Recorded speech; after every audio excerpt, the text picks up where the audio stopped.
Welcome. Thank you for tuning Into the Mind of Music. I'm excited to have a wonderful guitarist, music educator, writer, and most of all, entertainer. Please welcome Mr. Bob Denson. All right, man, that was excellent, man. Awesome job. Thank you. I know you have a online lessons, right? A school that you're trying to get going now off the ground.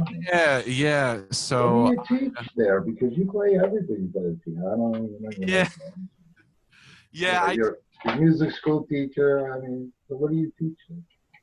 Well, I'm teaching private lessons on guitar is my primary instrument. I'm sure you've noticed. And then, keyboards, bass, beginner to moderate, and then ukulele also. And then very popular.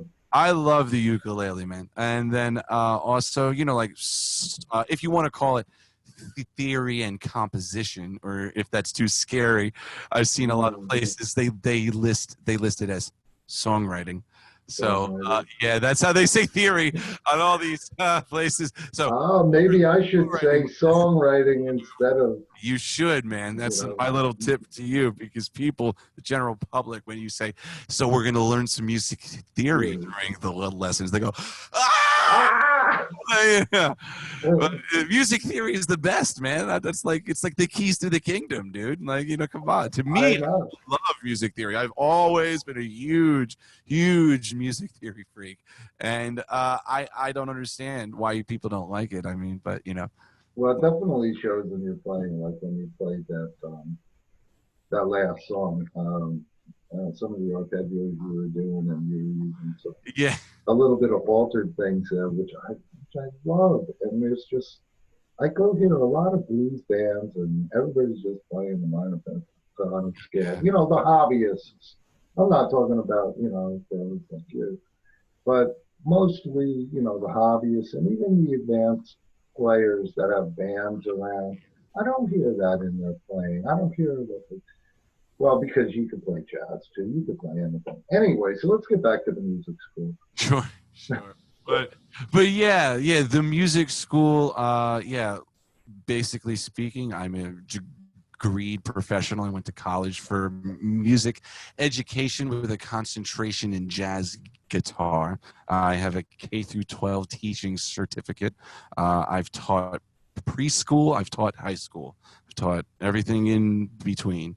I've had private students in their 70s and 80s. I've had private students who were 3, 4, and 5. That's something I really love about teaching and just music, the shared pursuit of anything, I suppose, is that you meet people from all different types of walks of life, and you get to see life from different sets of eyes all the time, because anybody who is an educator is really, and I will add, and you're worth your salt, is that you are tailoring the instruction to the individual person. The gist, and feel free to steal this if you'd like, but the gist that I tell people in my elevator pitch is that for teaching is that more or less you have two sides. You have the curriculum and you have the repertoire. And the curriculum is like, well, you have to learn these things, these chords, these scales, the names of these notes, la la la la la, like these actual things. And there's pretty much a set order to that. There's some wiggle, but as you would agree, there's structure to that. It is rather. You can't learn a melodic minor scale, and you're going to use it if you don't know the pentatonic scale. Right. Yeah. Like the lesser involved. You can't build a house with no foundation. Anyway, exactly. And so the whole concept, you have the curriculum for each instrument set up, and then the fun part is the repertoire side. Because what good is knowing a G chord and a C chord, let's say, if you don't know any songs that use it? Like, you could just play the chords and stand there and smile at people. Like, what good is that?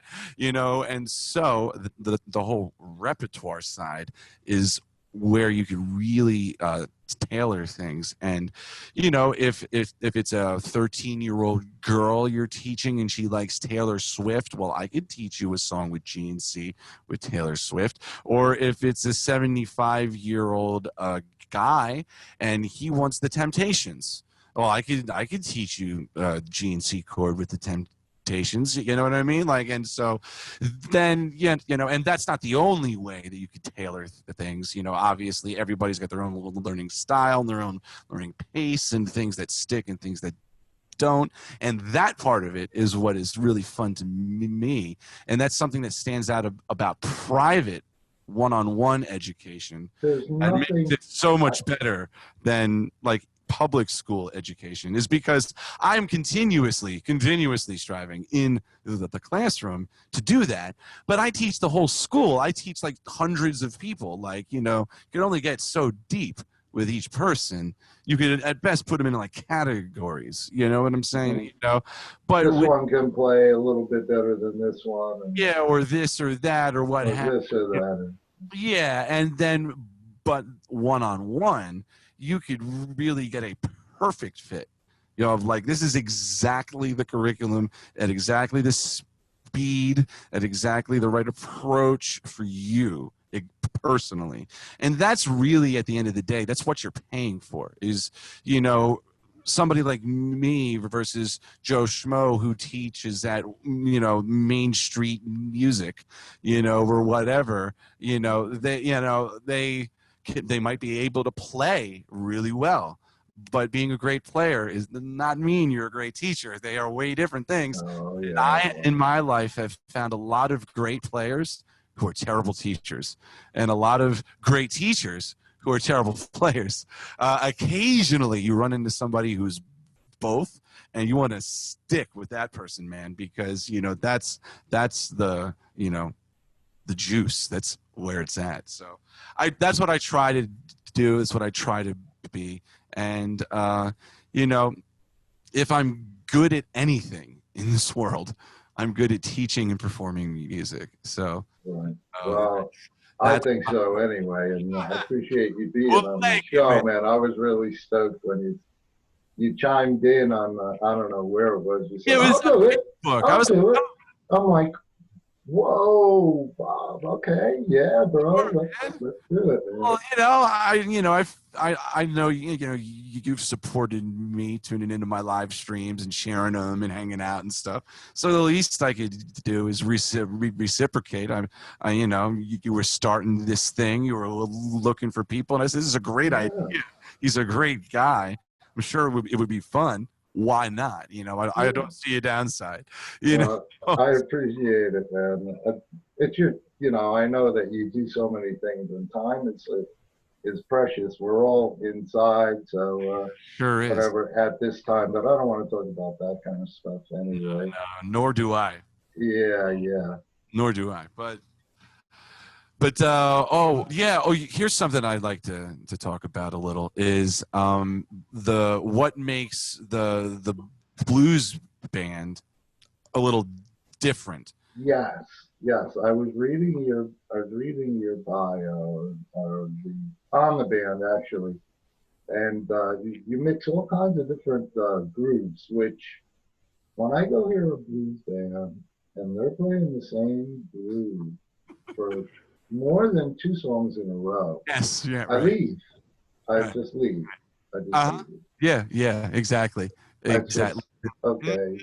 They did 2 string songs in a row. Let's see what the third one is. If it's a shuffle and it's close to the first 2, I'm out of here.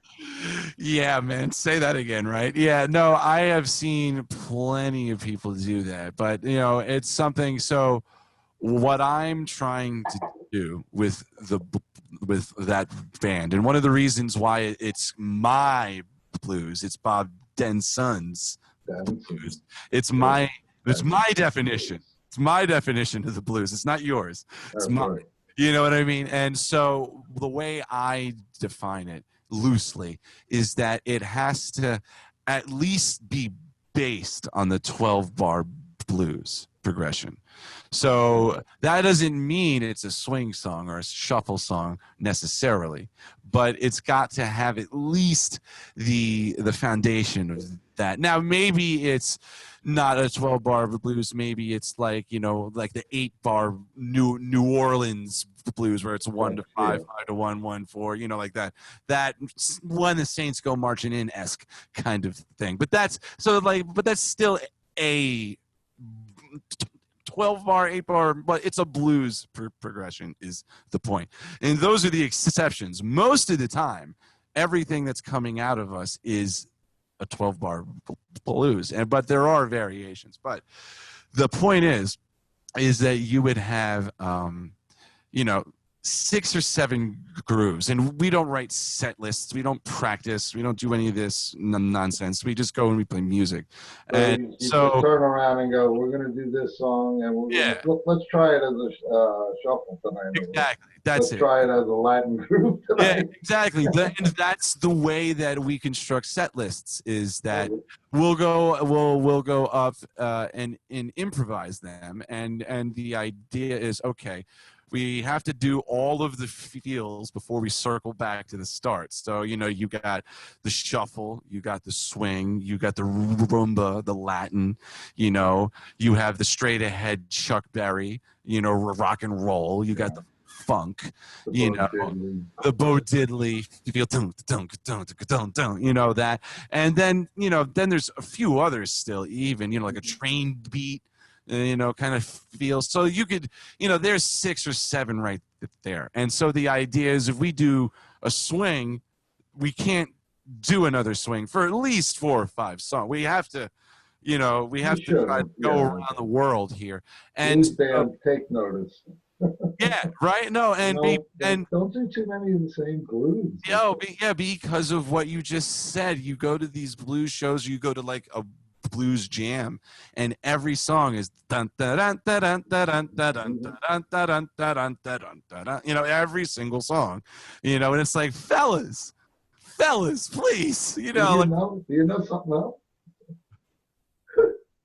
For real, right? You know, and so there's that aspect, and that changes things, because then, like, you know, of course all the classic blues songs are 12-bar blues, but also, you know, Papa's Got a Brand New Bag by James Brown is a 12-bar blues. That's a funk song. No, it's not. That's a blues song. By my definition, that's a blues song. Well, yeah. You know, same thing with like tons of songs by the Bob water and the Dylan. Floor, and then it just goes to the vibe, baby. Bum, bum, bum, bum, you know. Yeah, the Wanderer that's a blues song. You know, or you know this, or like the couple of Bob Dylan songs that we play in that project are Leopard Skin Pillbox Hat, which is a shuffle with a quick 4 and hold the 5 in the turn. You know, that's a 12-bar blues. And then the She Belongs to Me, we do our own variation on that one. That's the song. She's got everything she needs. She's an artist. She don't look like that song by Bob Dylan. He does it like chill and acoustic. We have it as a rumba. So it's, she's got everything she needs. She's an artist. She's got everything, you know, so it's got a different feel to it. You know what I mean? And so, yeah, we're trying to change all that stuff. And then as far as my original stuff that I've been writing for that project is I'm trying to do 2 things. Well, I'm trying to do one thing, and another thing keeps happening also. Number one is I'm trying to drag the blues into the 20th century, or the 21st century, I should say, out of the 20th century, because there's a lot of people, and they're doing it really well, who are like, you know, for lack of a better term, they're like purists, you know, like J.D. McPherson is a great example of someone who is on the national level. He's not, you know, stone cold famous, what blues artist is, right? Or he's more rock. Well, what about that Marcus King? I mean, yeah, he's blowing up. He's blowing up.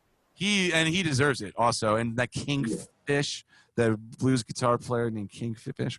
He's awesome also. So the embers are there, the fire is burning, but it's not the huge flame that it once was in this 50s, 60s, 70s. But what was I saying? Jeez, I think Eric Johnson, if there's anybody that takes the blues and kind of takes it out, it's he has that fusion, but he's more of a fusion artist, would you say?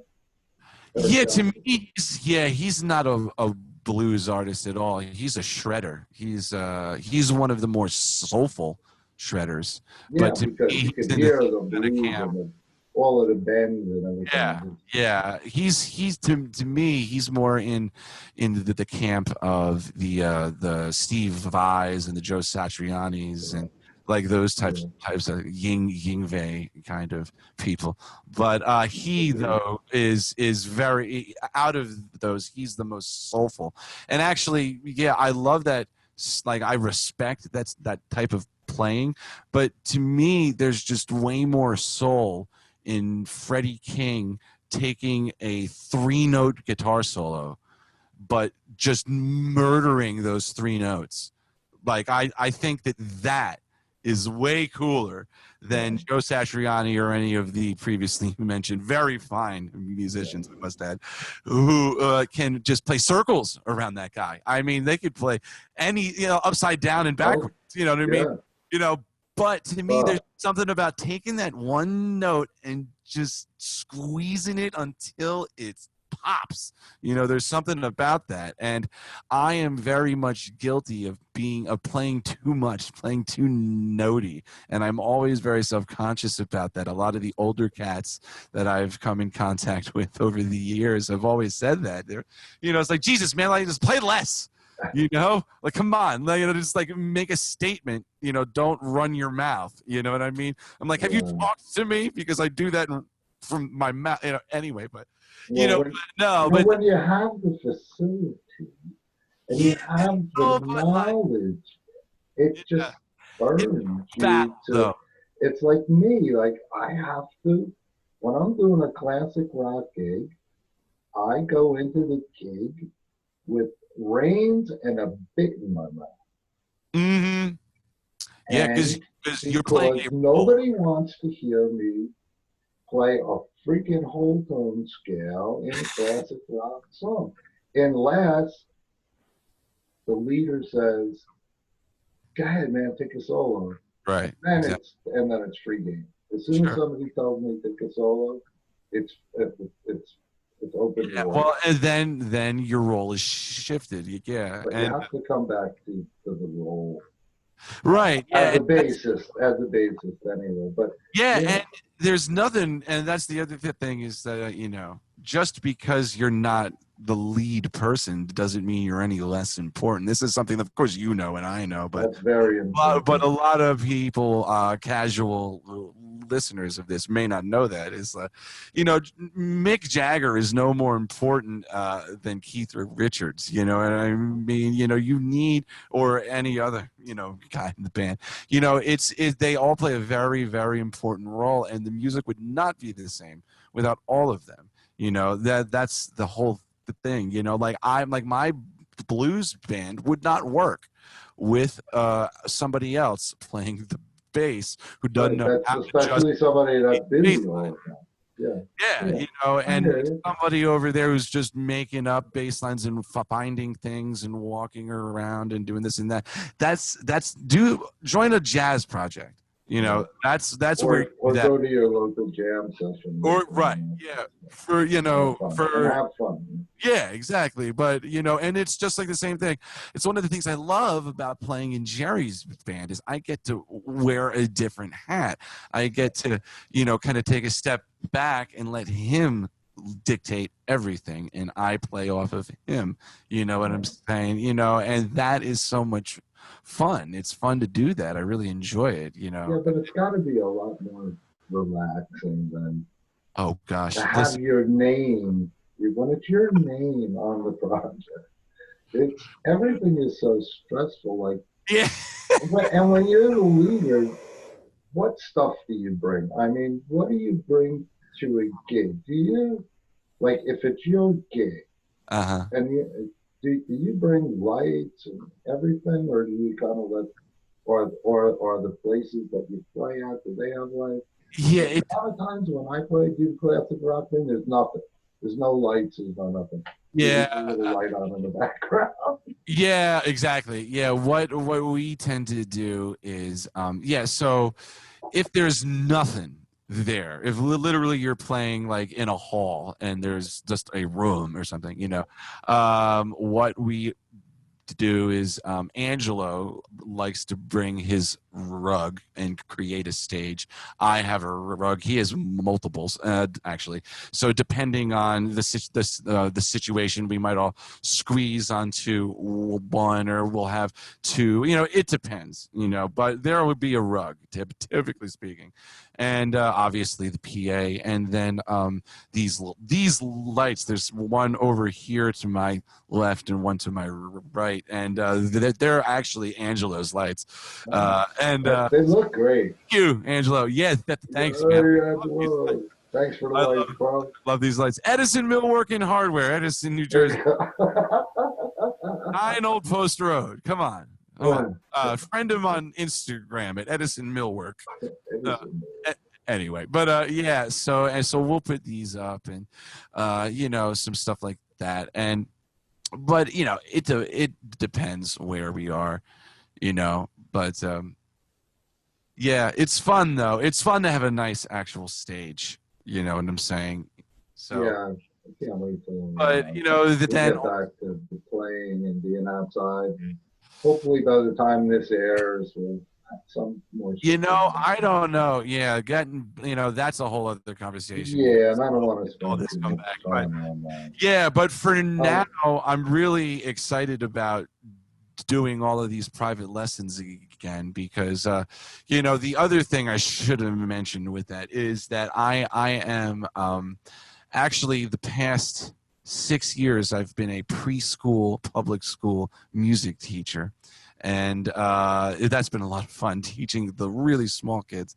And before that, I was a K-2 music teacher in Montclair Public Schools, and for some years. And then actually this year, coming September, I am going to be the guitar program director at a high school, and I'll leave out exactly where, but it's going to be awesome. And so I get to teach guitar in a public school all day, and I am the founder of a program, so it's pretty cool. And what's awesome about that also is that when I was student teaching, at the time I was running an open mic, and somebody who frequented the spot, and he was a retired teacher in this particular school district.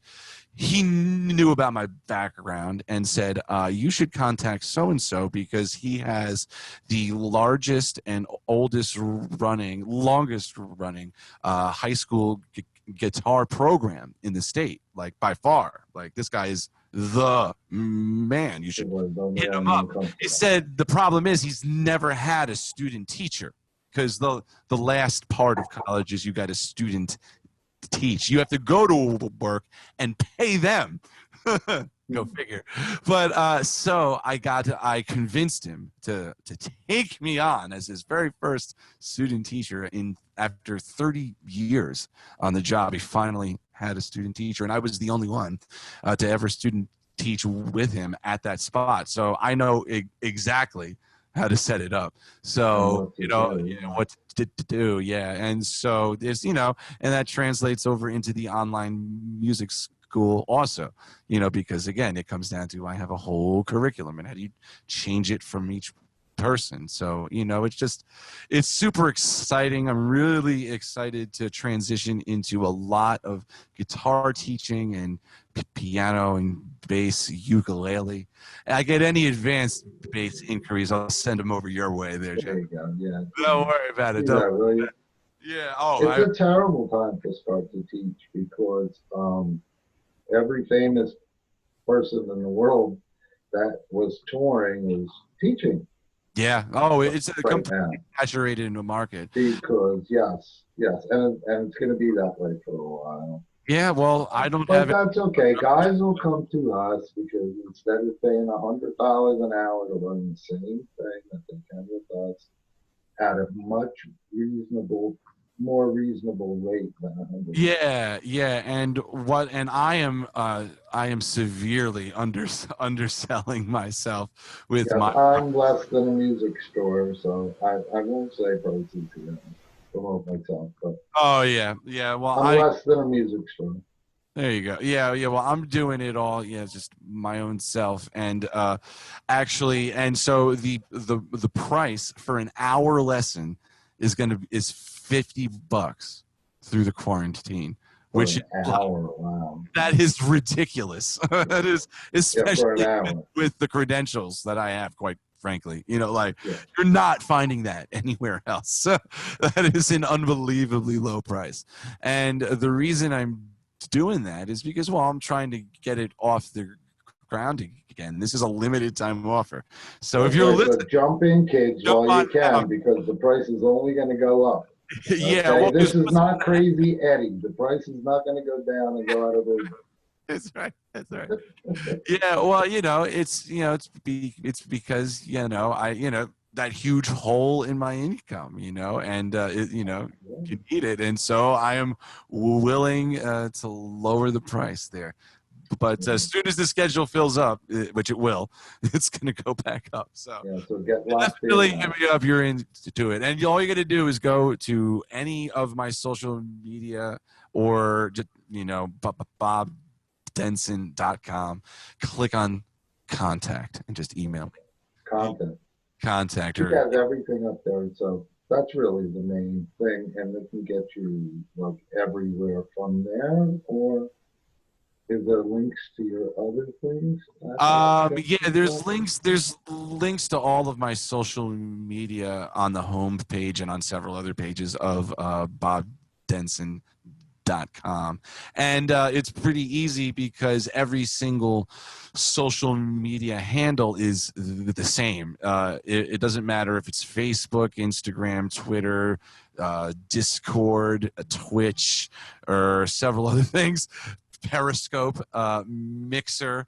It's all Bob Denson music. One How word. many social media sites are you on?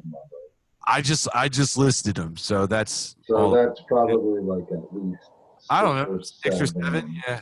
Well, I mean, really, all that I'm actually on is Instagram and Facebook. The Twitter, I don't really use that often, and the other things aren't really social media. They're streaming platforms like Twitch, Mixer, Periscope, and what was the other one? Oh, and of course YouTube. Hello, that's also YouTube. I mean, I do most of my stuff on YouTube, and then once in a while I'll do something different on Instagram. But I generally do the YouTube and then put it over to the Facebook because that's where a lot of my friends are on Facebook. Yeah, and there's all types of techniques to doing it. I personally, I hate social media. I hate it, but I'm also addicted because that's how it's designed to addict you. I had a time. Crazy, right? It's like music. You just keep learning and learning and learning, especially when it's something new to a musician. It's like, oh, and then you get so intense into it, and it's like, wow, and then you go, oh man, I gotta take a break from it. Yeah, there was. Well, for me, I never needed a break from music. That never happens. But no, I mean from social media. Oh, from social media. From doing the social media thing. But social. It's fun, though. It's fun, though. Well, it's super addicting. I wrote a song about your phone and social media. It's actually a blues song. It's the latest song that I wrote. I just wrote it a few months ago, and it's all about how these things are controlling our lives and ruining them. There's no more TV. There's no more anything. Man, well, it's one of these things. It's I could go on and on. But it's really unhealthy. And there's a real huge mental health crisis, particularly with young people, because they think it's real. They think what they're seeing is real. It's not. It's all an illusion. None of it is real. You know, it is all a game, you know, and it is very unhealthy. And so, like, I was off of social media for a few years, and in between my projects and stuff, I wasn't playing out, and I was really just focusing on being a public school teacher at that point, because it was still brand new to me then. And so then I started up my bands, and I started being active, playing live shows again. I was like, oh, I gotta promote all this. Oh man, I gotta start a social media again. So I started it all again. I was like, oh gosh. Yeah, I hate it, man, but I'm hopelessly addicted to it. I'm on it hours a day continuously.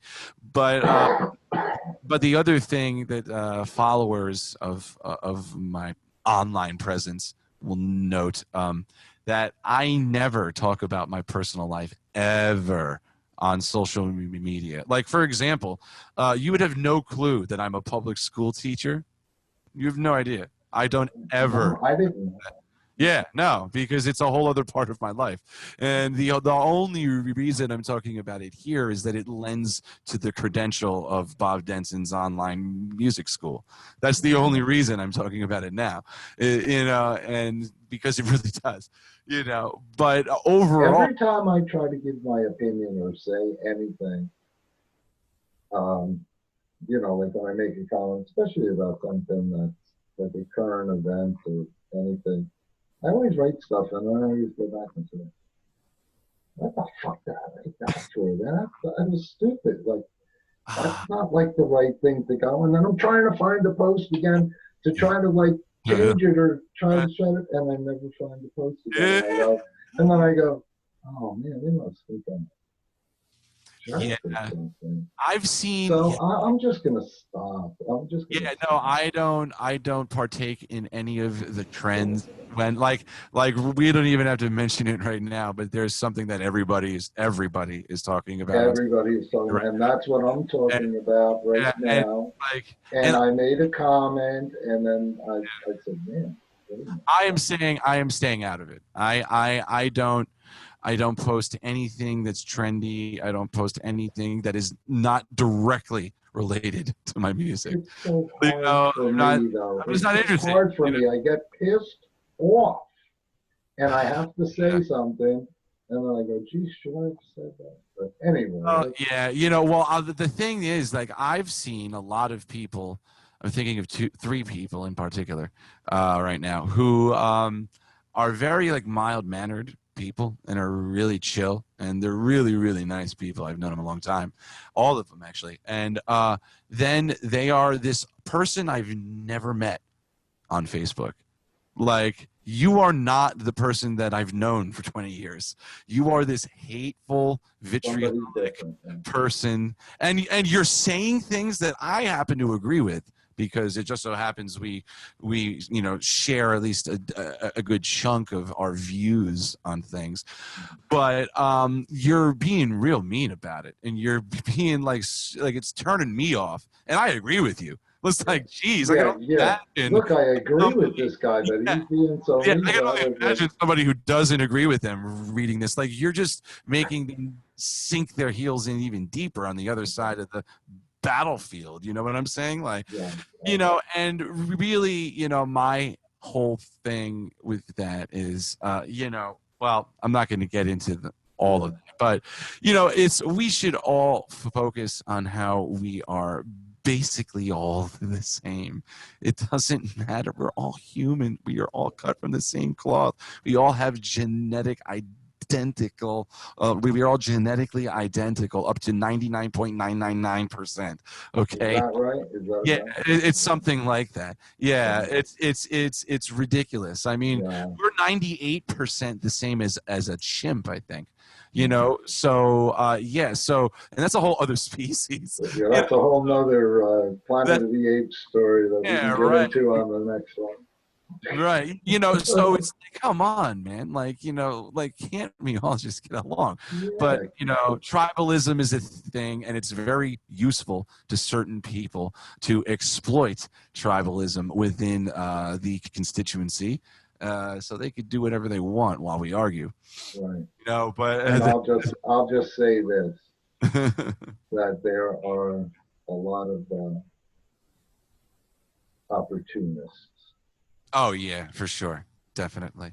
And it's a shame.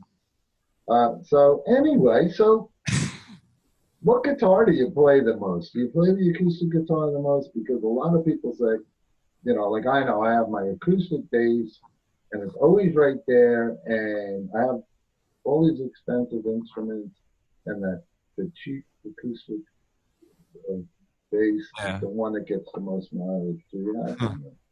I don't have an acoustic bass. I do have an electric. That's actually not mine. It's somebody else's that I've extended loan. They have like 15 basses. I'm borrowing one of them. But I mean, on your guitar. Then. But yeah, my guitars. I play basically two of them. I play this one here for all of my solo shows, and I play my telly for all of my Bob Denson's blues shows, all of my band shows. Same thing with Jerry Gans. With the Bob Denson's Greens, I will change it up with that band sometimes. I'll play. I have a beautiful 335 that I don't take out nearly enough. And some strats and stuff. But so yeah, my instruments real quick here. This guy over here is a Taylor 614, and I love that thing. It sounds fantastic, and I could put all these different pedals on it, and it works. It has the Expression System 1, the first generation in it, and for whatever reason, the ES1, as they call it, is great with my octave pedal, and the distortion is just a simple tube screamer. It's just a regular, it's literally the same pedal. I just bought another one. It's the same one that's on my electric rig. It's literally that's the green one. The green one, yeah, the Ibanez tube screamer. And but concerning the story of my instruments, I love to tell this story. My parents, will start there. My mom is I get my acoustic stuff from her. She's very much a flower in the hair hippie type, put on the Simon and Garfunkel, Cat Stevens station and quilt, kind of person, and that's awesome. And my dad is a self-described screaming electric guitar enthusiast. And his older brother, who has since passed, named Jimmy, Jimmy got my dad into that kind of thing. And as they grew up and throughout the years, they went and they saw a lot of shows together. And my uncle Jimmy turned my dad on to Stevie Ray Vaughan, to Roy Buchanan, to all that stuff that are now integral to me, that my dad turned me on to, Yeah. And so fast forward, and myself, my dad, and my uncle Jim were out seeing Sonny Ken. Do you know Sonny? Sonny Ken, yes. I've heard the name. I'm trying to. Sonny Ken, he lives in Florida these days. He's retired, and he's also a visual artist, and he's been playing and doing his visual art down there. But my parents have been seeing him live since I was like 13 or 14, and they would go out and see him like every other weekend, all the time. And we always had we always had music on in the house. My parents, very musical, but they never played. Just great appreciators. And somebody else that we would go see a lot is Papa Chubby, who's he's more international, but he's based out of New York. And so I would see these guys a lot growing up, and I used to rate myself how well I was doing on my studies by how often I got completely lost and didn't know what they were doing. So I'm sitting there like, okay, he's in that shape. Oh, he's sliding up into that one. Oh, he's on the A chord now, and then he's over here. What is that? what is he doing there? I have no idea, you know. And as the years went on, there were less and less and less of those moments, you know.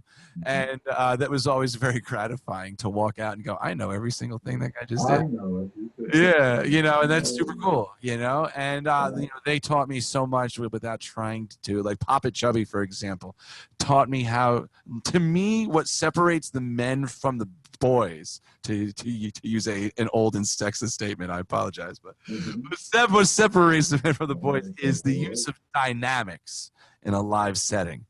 You that is number one. That is the first number one thing that personally difference between the pros and the not so pros. Absolutely. You walk into any given club on any given Friday or Saturday, you or I could take 5 seconds who, if they're pros or if they're not, just off of that. I mean, there's other factors, but if they're at this level the whole song, no.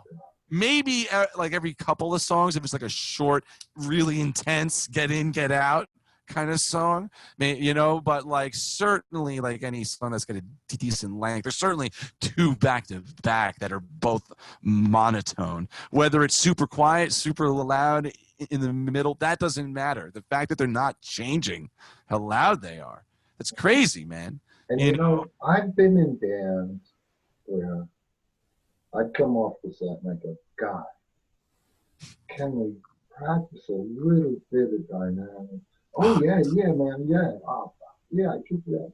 And then a couple of songs would go by and it would be good and we'd come down and everything. And then by the 3rd song again, it's back to... Yeah, you know, yeah, people do that. I've noticed this with, you know, so with not that drummers are particularly guilty of this. Is not what I'm saying. What I'm saying is that in my realm, me and the bass player stay the same, and the drummer is the person who's changing. You know, so I get to see a lot of different drummers, more than other musicians. And some people have like a dynamic that they just naturally will always play at. And they also have a tempo that they will also always play at. Yeah, they have that comfortable tempo, you know. It's just like guys, learn when you play with the metronome, okay, slow it down. It's harder to play at slower tempos. The slower that metronome is, man, the harder it is to be right on the beat, man. You got to practice that. You can't have one groove. It's like the guy who's going down the road in a 25-mile-an-hour zone, 45 miles an hour, and then he gets on the freaking highway, and he's still doing 45 freaking miles an hour. Come on, man. Yeah.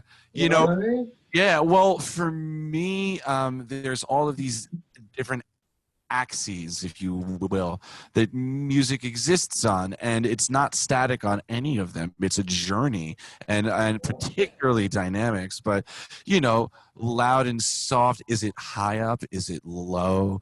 Is it, you know, like is it fast? Is it slow? Am I going breathy, or am I screaming my head off? You know, there's timbre. There's, you know, I mean, it goes on and on and on and on and on and on and on.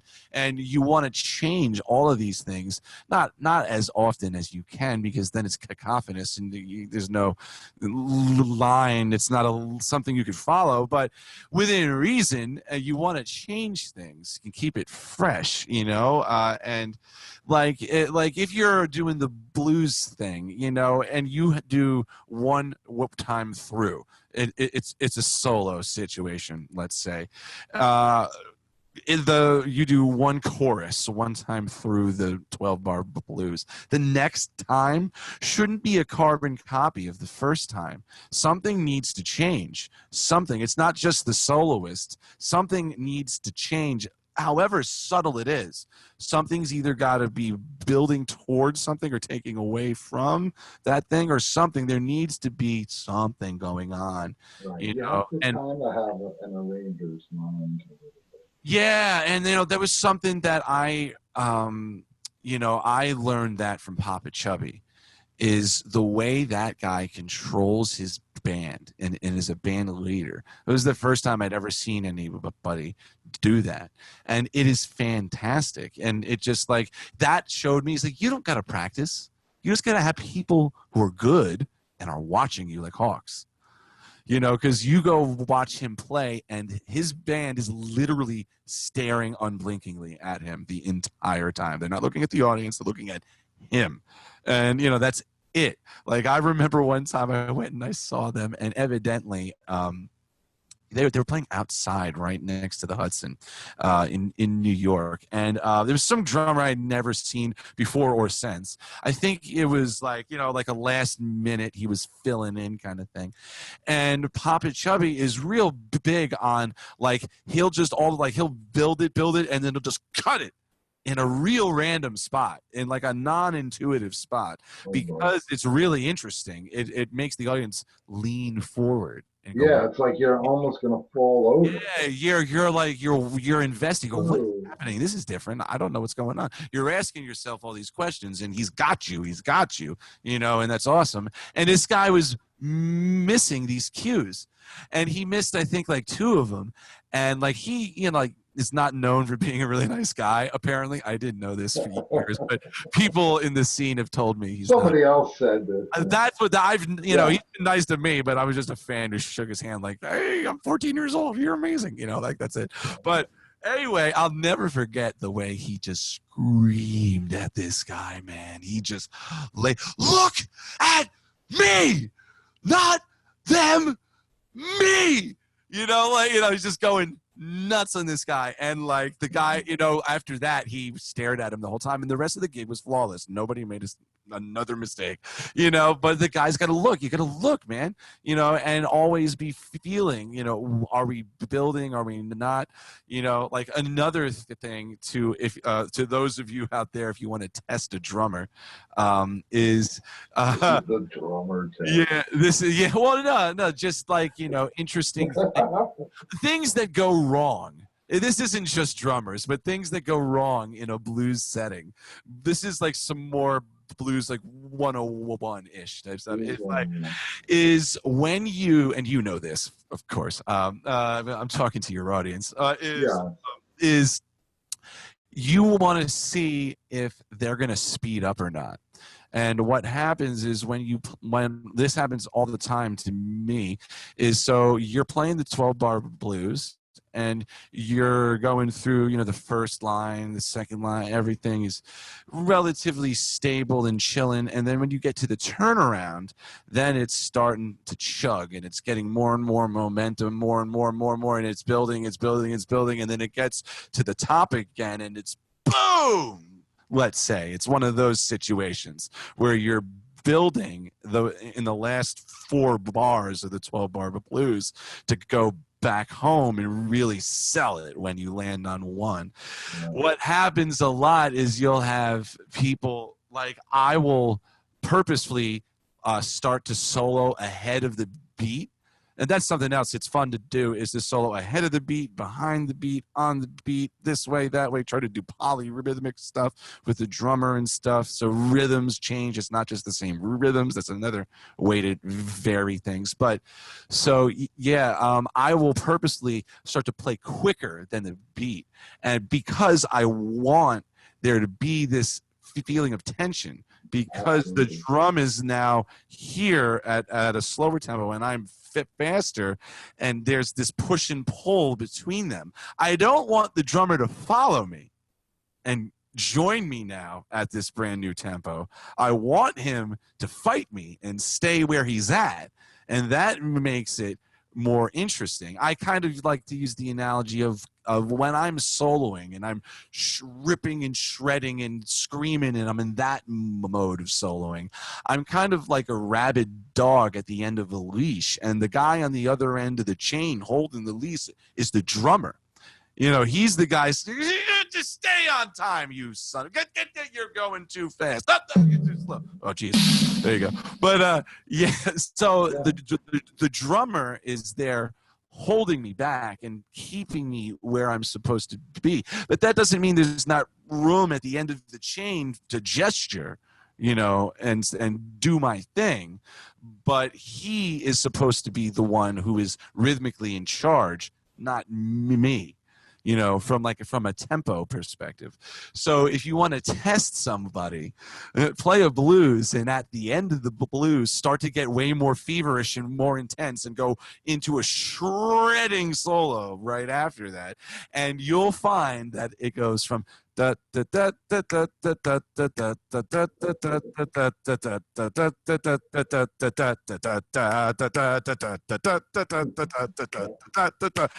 time, every single time. And from like an ethnomusicology perspective, it's really interesting. Why is it every human naturally speeds up?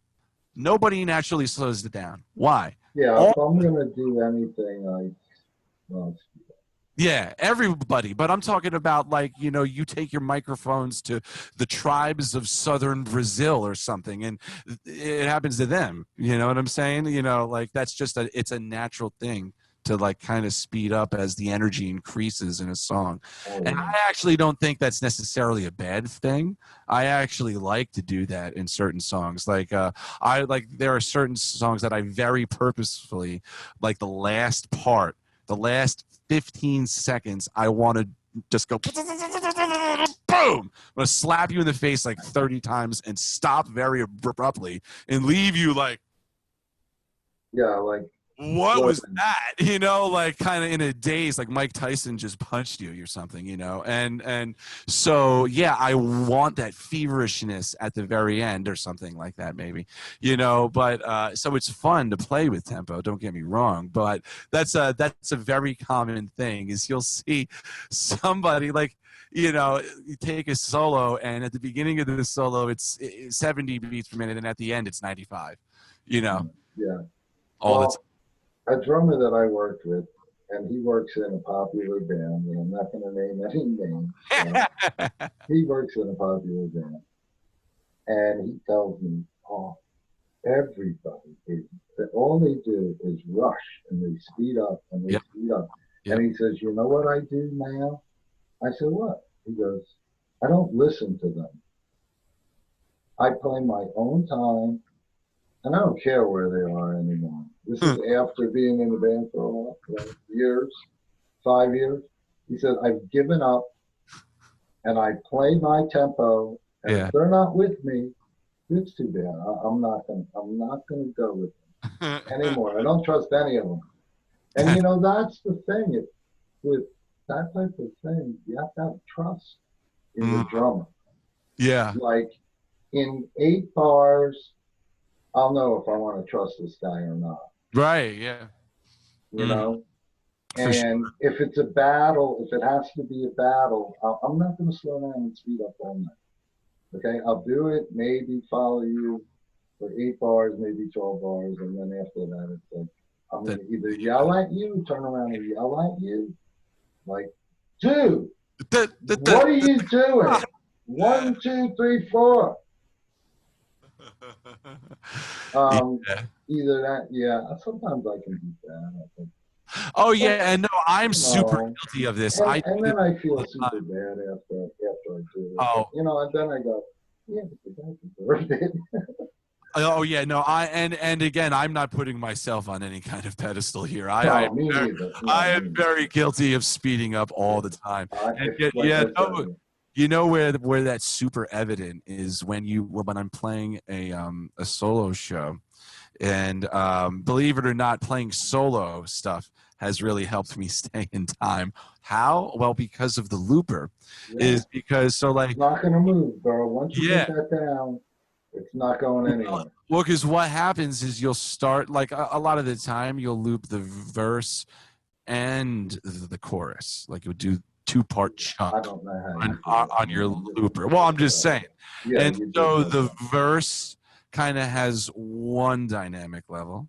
And then, of course, the chorus. Ta-da! It's the chorus, and you'll have an inkling to speed up in the chorus, and so that's natural. That's what's going to happen to anyone. And so what happens then is you do the verse, and then the energy excites for the chorus, and then you get to the end of the chorus, and it goes from the end of the chorus to the beginning of the verse, and it goes, it slows back down.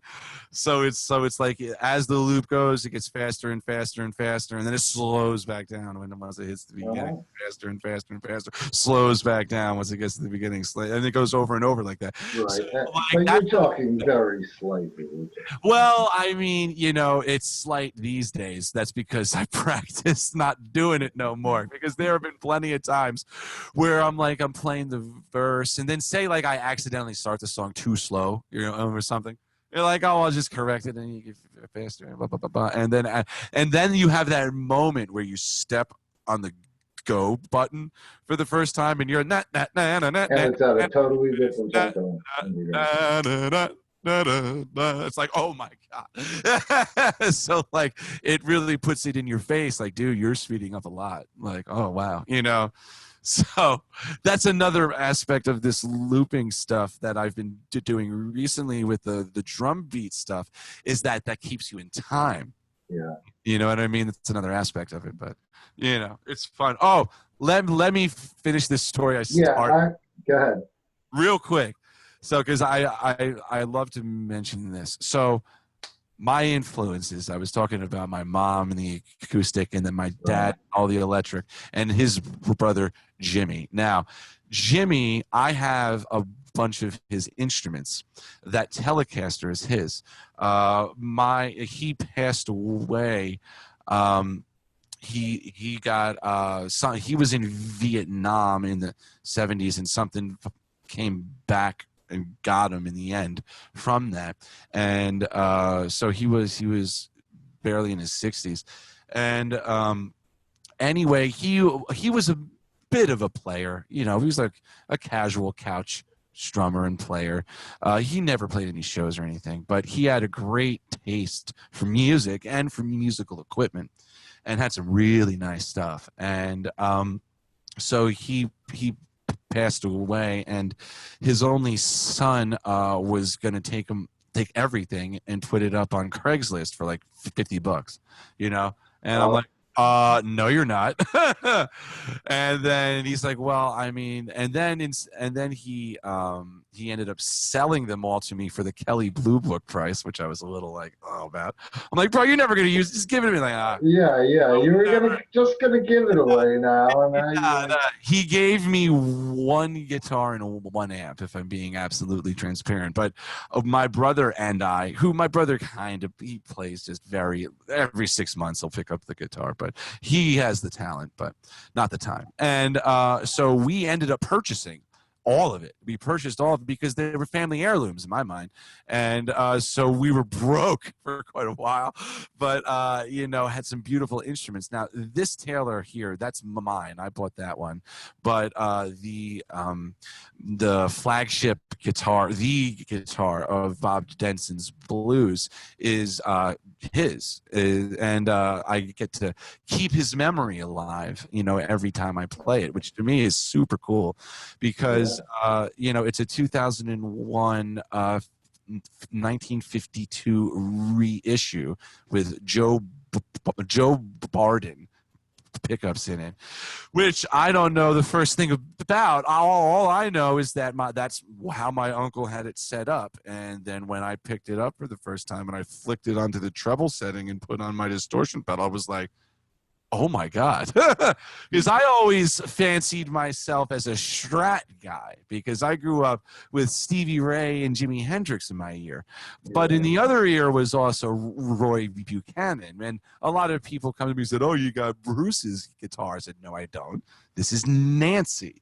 This is Roy Buchanan's guitar. This is different, and so, but yeah, I get that a lot, though. People think I'm copying Bruce. I'm not. I'm copying Roy.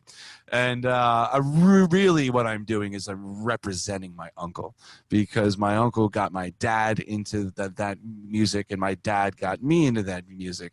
And that guitar is a physical representation of that, and yeah, so, it's something that's very special to you. It is. I got a quick story here. Please.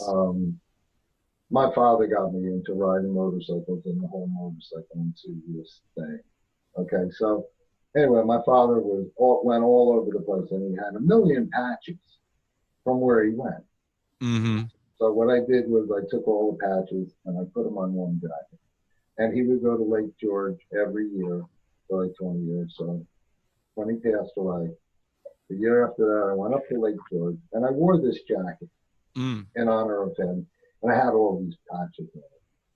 And the lady next to me on the bike, next to me, she was a passenger, and she goes, "Did you actually go to all of those places?" And her husband goes, "Oh, that's such a stupid question. Why would you ask that?" And I go, "No, it's not a stupid question. I didn't go to any of these places. This is a tribute to my father." Huh. Yeah, I thought that was pretty funny. That's cool, man. Like, no, it's not a stupid question. I said, no, good question. No, I didn't go to any of these places. And now every time you wear that somewhere, you get to tell that story, and you get to keep your father alive. Right, exactly. And that's the same thing with me and my uncle and that telly. Yeah. You know, it has come to define my sound as an electric guitar player, and it's got such a great tone and all of that. But matter of fact, the guitar is so broken. If I try to play, the neck on it is so old and twisted and bad that like you can't like the frets are completely gone on it. It needs a new fret job. The truss rod is completely gone to one side. You can't adjust it anymore. It's completely like 2 years ago I desperately needed to get the neck replaced, and I still haven't because I just love the tone of it. And it sounds terrible if you take the distortion off, but it sounds just fine if you leave the distortion on. So I just leave the distortion on. We play some blues, and that's all you need to know. You know what I mean? Yeah. Well, I'm a long time person in like the custom bass, boutique basses. Like I go back to the 1977. I had a custom instrument. Anyway, you could have the frets taken off that neck, and you could have the neck planed, and you could keep the original neck. And just have it. Yeah, that's what I'm gonna do. Yeah, have it planed and maybe take the frets off it. Have it planed, refret it. Yeah, well, what it is that I did not know anything at all about necks or anything about guitar and hardware and things like that. I could just play the thing, and then somebody sat me down and we had a conversation about it, and I was like, okay. And then I went and I researched all this stuff, and then my indecision kicked in. I am a very indecisive person, and so it was so hard to be like, should I get this one with these specs or that one? And then I heard that you could make custom necks, and that was like it. Now I can never make a decision to save my life. So but yeah, that's so that's why you're still using the old system. Well, that, and I know that the tone will change. The main thing is I know that the tone is going to change once I take that neck off and put on something else, and I love the tone of that thing. So I'm kind of I'm riding it till the wheels come off. You know what I'm saying? Yep. Jocko used to say he knows every piece of chicken grease on the neck of his bass. That's right, man. And that's the other thing.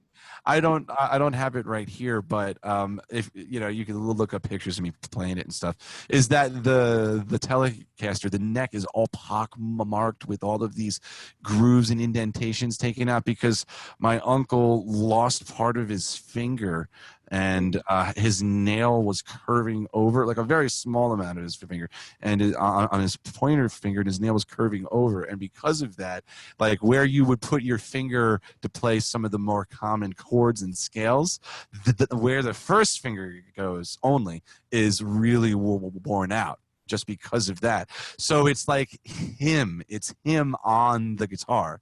When I look at it, I see him, I see his existence, and so that's another reason that I don't want to get rid of the neck, is because like when it's his, when I see it, I could see his wear marks on it. They're not mine, they're his, and that's just like, I don't want to lose that. But yeah. yeah. Okay. So in closing, let's wrap this up here. I think Yeah. we've been going for We've been like going 2 for a while. hours or something. Yeah, we've been going for a long time. This is fun though. Yeah, I think But like yeah, man, I'm gonna go over 2 anyway. hours, you know. And you know what? It's been so good. It's just been so much fun and talking to you and everything. One thing. Do you have any advice for I don't know, let's say somebody, let's pick a medium age, let's say somebody in their late 20s that's starting to get pretty good right now. Is there anything you could maybe tell them that to maybe kick them in the ass and give them a little inspiration or So, are you something? talking about I mean, just like in anything, their late 20s like who? one person said, yeah, I would tell them to make sure that they learned how to sing, and I thought that that was a good thing because that makes Yeah. a So lot. you're talking about somebody who's just trying to get good at an instrument, or somebody who's trying to be a professional musician and make money playing shows?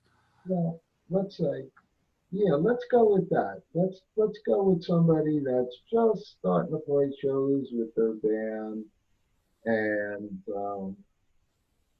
you know, and they're just starting out to Well, play shows. the Let's first let's thing, say they do original and cover. sure, yeah. Well, the first thing you're gonna need is a day job, because it's not gonna pay the rent. Okay. So you need to have a day job. Number one, very important. You should be uh, doing something that is going to give you what I call long money. There are way too many musicians out there who have no retirement plan whatsoever, who have no health plan whatsoever, or they're purchasing their own health plan or something. Like all of that stuff. When I was 13, and my dad said, "Young Bobby, it looks like you're really taking this music thing very seriously. We need to sit down and have a serious conversation."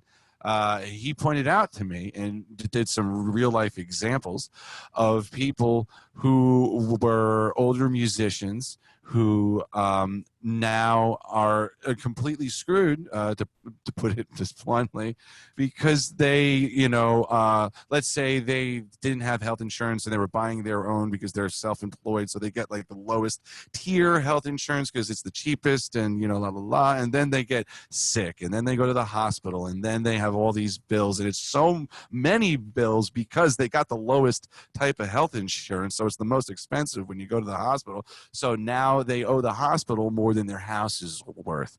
Like I've seen that happen. I'm sure you have, to Yeah.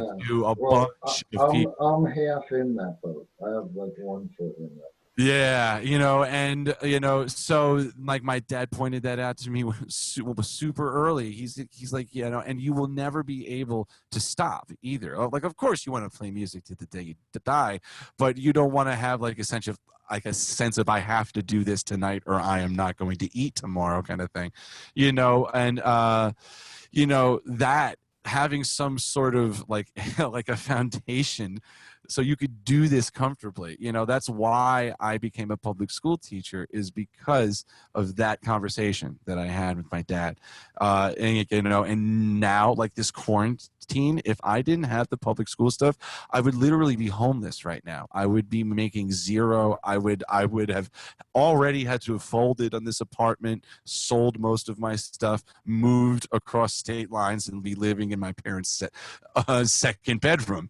Like that's what I'd be doing right now for sure. But I have my long money, my retirement, my health and stuff, and I have a steady paycheck just in case the gigs dry up and the students dry up. I got this steady paycheck from the school, and that is huge. So first off, have a day job. And if you could have a day job where you do something with music that you love, which is something Which is that what I did. I would have told myself a long time ago, if I could go back and tell my younger self and give advice to my younger self, Yeah. I would have got actual teaching credentials from a college. Yeah. I think I definitely would have went that route, and I mean, teaching privately is good. I mean, if you have the tools, you have the tools. Doesn't matter whether you have a degree or you don't have a degree. Well, School you went to. But in order to teach in public schools, you must have. So, you must have. Yeah, and teaching in public schools, so much of being a public school teacher has nothing to do with teaching. There's a lot of other things involved in being a teacher that's really a drag. Like I'd say, that's why they call it work, right? Yeah, way less than half of your time, is like actually teaching. It's like it's a lot of blah blah blahs. But I'm not talking about that. I'm talking about the other thing. So yeah. So first things first. Get a day job. Okay, learn something that you can make money at. Look, man, most people, the vast majority of people are not going to be able to do this full time. I mean, and even if you can, you're not going to be able to sustain it and make enough to live your entire life and raise your children on. Those days are gone, man. We're making the same dollar amount that you made in 1973 when you played shows. I mean, when I was 12 years old, I played the Washington Swim Club, which is over by Edison High School. It's now the Elks. Sure. I played the Washington Swim Club. We had a 4-piece band, and they paid us $200. We made $50 a piece. Then people played. It was before Source. I was 16 in Source. Must have been 12 or 13 years old. Yeah. And now, you're lucky if full grown it's $100 that now. Yeah, these days it's 100. Is like the low number. But it goes lower than that even. Oh, I was in a wedding band where the guy would say. A wedding band paid less than that. Right, no, but he would say this. He would say, "Whenever I get a good paying gig, I'll give you guys more." So at the end of every gig, I would ask him, "So, was this a good gig?" "Oh no, this was low, brother. No, man." Okay. So this went on, and it was an actual joke because I started asking him after every gig. "So, was this a good gig?" Oh no. Yeah. So my father used to tell me, "Oh, I had a friend in a polka band, and he makes great money on the weekend, and he works with me at the tape factory, and he does good. But if he had to just rely on that, he would never be able to do it. So you should find yourself a trade." Well, I didn't listen to him until I was like 32 years old. I played full time, but that was a whole different New Jersey. Yeah, like, dude, if I was doing like the blue stuff that I'm doing now, if I was doing the blue stuff I'm doing now in 1972, I mean, I think it would take off immediately. You know what I mean? It's a whole other game then. Yeah, but, it was a whole other world. They talked about that. There's another one of my guests. How New Jersey was just wild. You didn't have to bring anybody to the club because there were 750 people there. Right. To hear you play because they knew that they could show up at this club at any time and there was going to be a good band.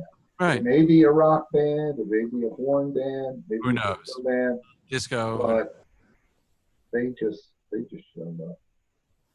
All right, so that's good advice. Yeah, that's guys, my advice. Yeah. Get a day job. Get a day job because you're not going to be able to feed yourself doing it. And you know what I mean? Unfortunately, Hey, look, I want to try to get you. I want to try to get you to do a one more. Can you do one more short song? All right, I gotta leave the house. I'm trying to get the guitar. You can just grab the guitar and sing them. All right, and it doesn't have to be long because we're going. I'll do a short song here for you. Here, hold on. Yeah, I mean you could do it on whatever you want. I'm not telling you what to do. You could play keyboard. You could, you could do whatever you. I know I'm putting you on the spot. No, you can handle it. You do live shows. Huh? You do live shows. You could handle it. I can't. Oh yeah. You go live. I have this thing about playing playing live, I think I'm going to terribly blow it and make a fool of myself. I don't do it. I do it for myself. I don't do it for them. I know. So all right, here I'll play you a quick one. This song is another one from the Bob Denson's blues repertoire, and will be on the debut album, and which I'm probably gonna call "Whose Blues Is It?" But just to keep going with that. But this song is. Comes from a phrase that Angelo and I say to each other a lot. We were talking on the phone about our various things, projects coming up and this and that, and he was talking. I had just gotten done listing a whole bunch of things that I was up to, and he's like, "Man, you got so many irons in the fire, you're about to burn up, boy." And I said, "Wait a minute, hold on. Wow. That is a song. That is a song, bro." And he said, "Oh yeah, you're right, it is." And so I figured out the rhythm of "you got so many irons in the fire, you're about to burn up," of that. And it turns out that it's in 6/4 instead of 4/4. And so actually what ended up happening is this song is not a 12-bar blues, it's an 11.5-bar blues.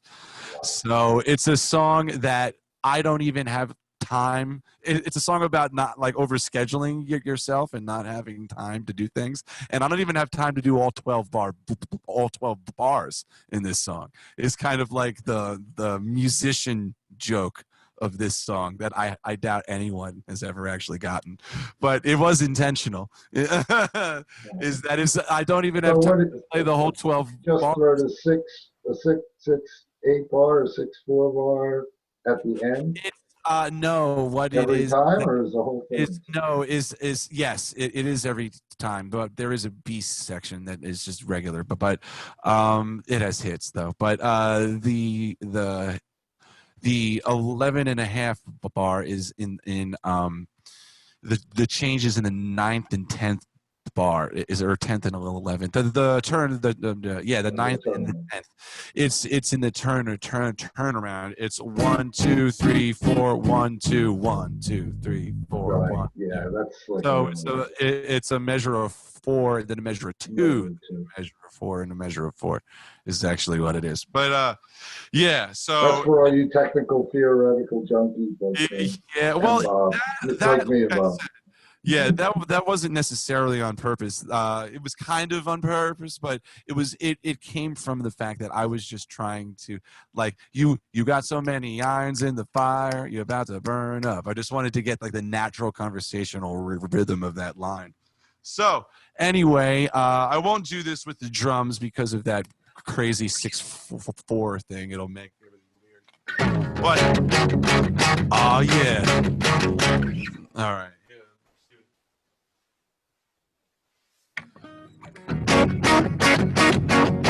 So yeah, here we go. Irons in the fire for you.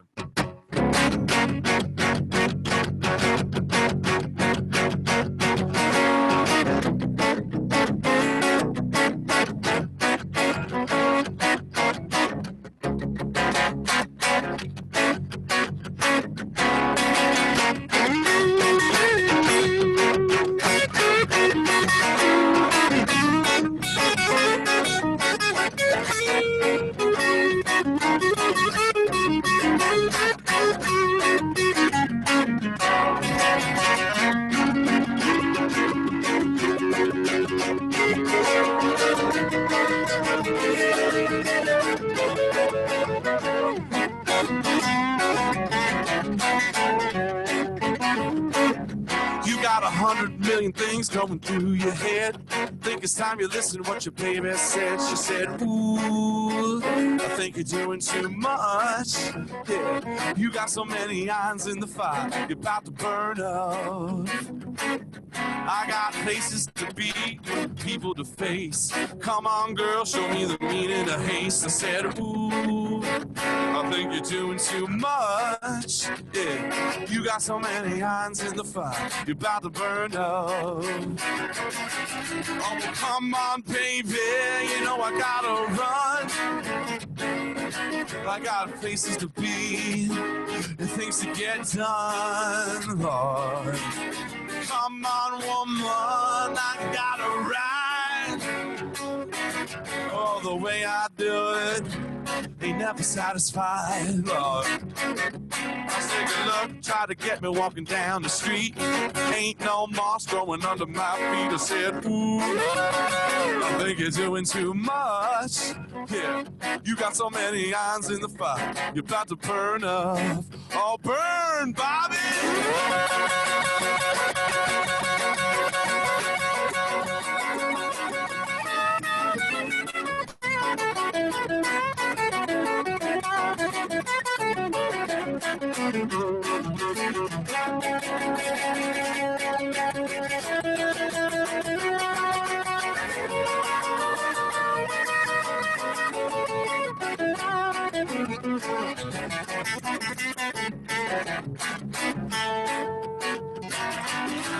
Come on, baby, I gotta run.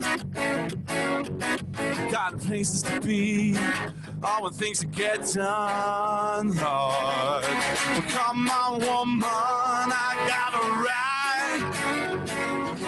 I said the way I grew, you never satisfied, Lord. I said you look, try to get me walking down the street. Ain't no moss growing under my feet. I said, ooh, I think you're doing too much. Yeah, you got so many irons in the fire. You're about to burn up. So many irons in the fire. You're about to burn up. Doing too much, man. Too much, too much.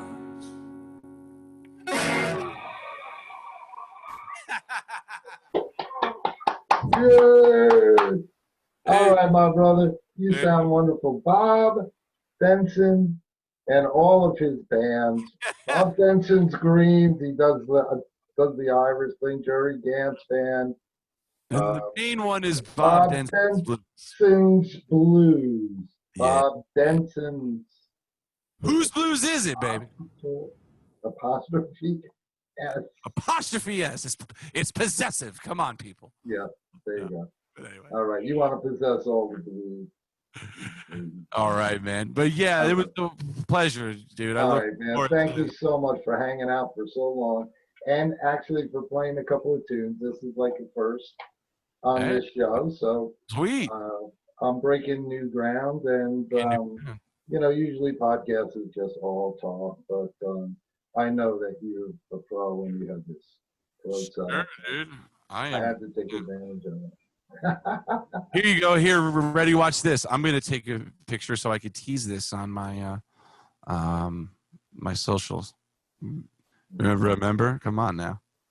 You know it's all about. You gotta wipe the thing. It might be blurry. Hold on, it's blurry, darling. Hold on.